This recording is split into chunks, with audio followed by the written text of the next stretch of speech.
Greetings, welcome back to Old Ways Rising Farm YouTube channel, where we're going to do another video on one of my true passions, which is tree propagation.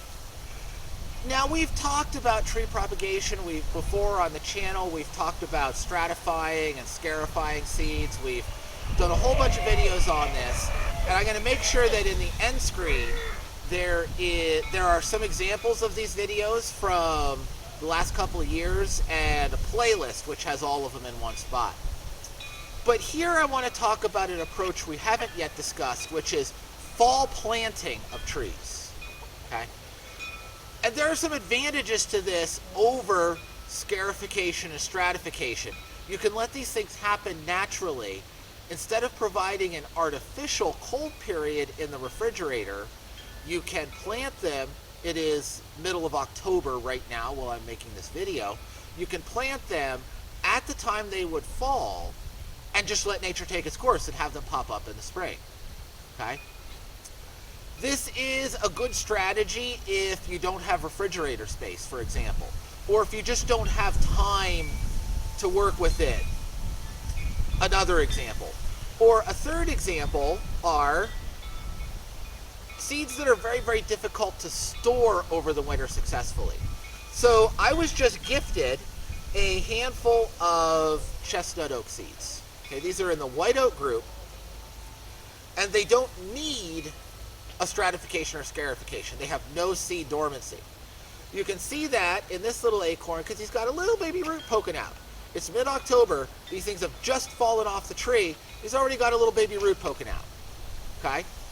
Now, one of the interesting things, and this is anecdotal rather than well studied, but there is some anecdotal evidence that the faster they poke these out in the season, the earlier in the season they start to produce this little bit of root growth, the lower the tannin content of the acorn. So this can be a way to select for low tannin varieties of white oak. Anecdotally, if you have any further evidence or experience or reminiscence on this, I would love if you put a comment down in so that we can all share our experience together and all learn from it. But because these don't have a dormancy and they start to sprout right away, they're very difficult to store in the refrigerator. But if we take these and we plant them, I have a pot here. I'm just gonna put a little divot in my finger so I don't crush that little root, and put it root down in this pot. If we plant them here in the fall, what's going to happen is they will establish their root, and then as the soil cools, and it's already cool enough to accomplish this goal, they're just going to kind of sit there and go dormant, right?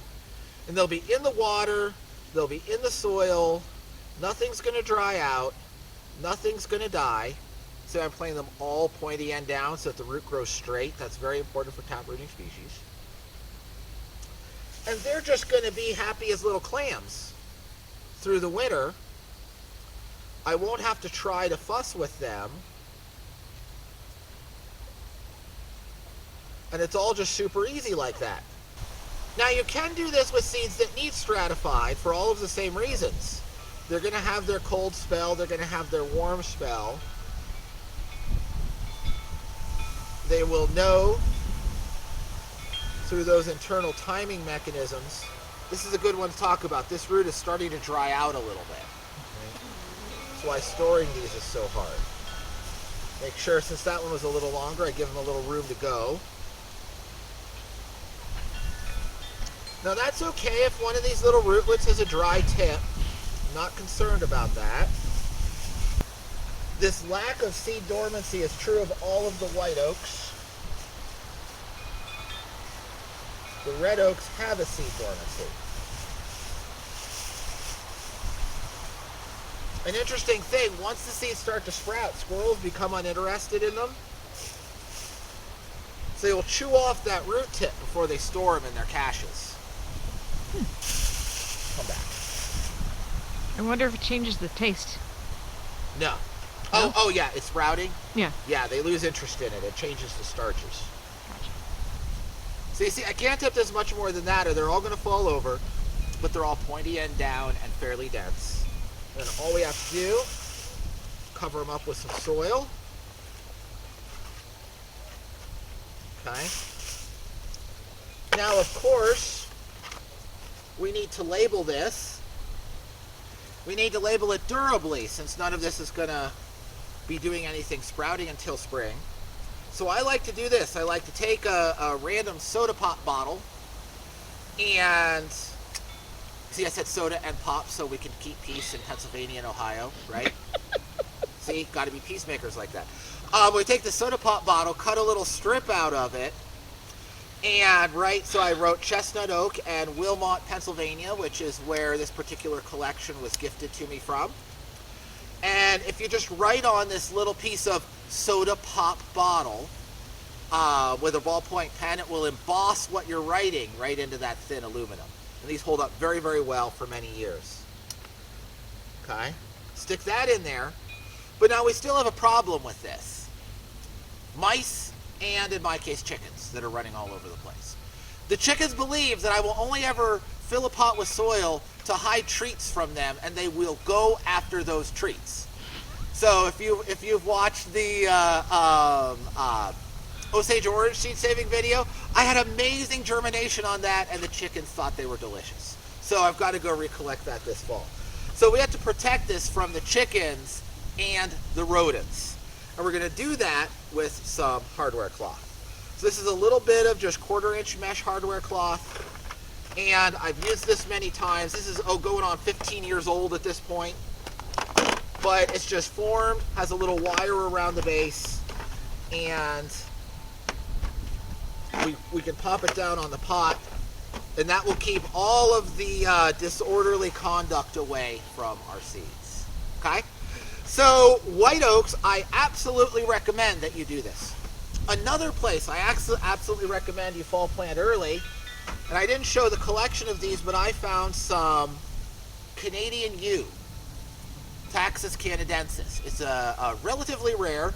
It's not endangered or listed or anything in Pennsylvania or New York. It is in New Jersey, right? But we didn't collect these from there, so we good. But it's a rare species of yew that loves the dark, dark, dark shade, and it's a nice low maximum height 4 to 5 foot bush. So I want to cultivate some of these, and I found some growing along a roadside and harvested a couple berries. Now yew has a very complex dormancy.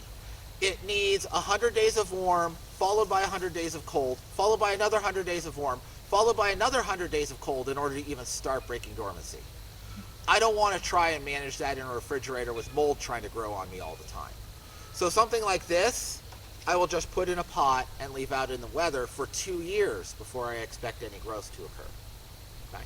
So this is another case where with really complex dormancies, you can make a pot like this, put it in a safe spot, ignore it for 2 years, and then see what you got. Okay? Some maples are really hard to germinate like this. Some are easy, some are difficult. Basswood is in this category. That can take 3 or 4 years to germinate. Right, so some of these things with really complex dormancy, I also recommend you do this. Things with simple dormancy, like your chestnuts, your red oak acorns, your hickories, your walnuts, those sorts of things. I usually just like to do them in the refrigerator because I don't have to make 100 of these. I could just plant them in the spring and have a lot less problems and a lot less time for critters to get in. And there I'll just stratify them. I'll leave them in like indoors in a cell, in a basement or a porch or something until they sprout. And then once they sprouted, remember I said the rodents lose interest, so you can put them outside. So those I handle in that way. But I wanted to show this just to have another little tool in your toolbox, another option for your tree and shrub propagating journey. So I hope that you've enjoyed it. If you want to see the other tree and shrub propagating videos that we have on the channel, check out the playlist. Here is about to pop up in the end screen. And I hope that you will join us next time here at Old Ways Rising Park. Have a blessed day.